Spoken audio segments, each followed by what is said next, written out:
Prepara, pegue a laranja, esprema ela toda pra pegar o caldo. Mas não se esqueça de guardar o bagaço, porque é mais importante para você se fortalecer. A laranja é um fruto, tem complexo B, é rica em vitaminas A e C, tem poucas calorias, isso quer dizer você pode chupar e também comer.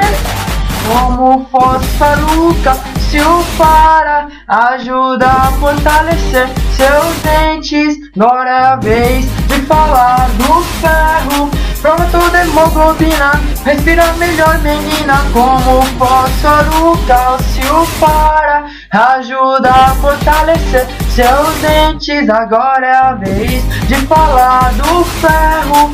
Prova toda hemoglobina, respira melhor, prepara.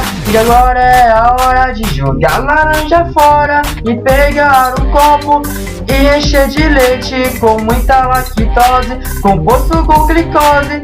Mas a lactose quando você toma, se te der vontade pode tomar, meu bem. É um disacarídeo e te faz tão bem. Mas se quiser trocar tem um melzinho, eu sei. É um monossacarídeo que vai fazer bem. Não podemos deixar de falar. Também tem os polissacarídeos, é formado por pectina e amido, glucogênio e celulose, solúveis e solúveis. Mas não podemos deixar de falar. Também tem os polissacarídeos, é formado por pectina e amido, glicogênio e celulose, solúveis e solúveis.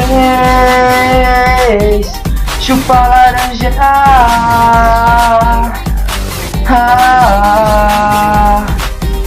engole o leite,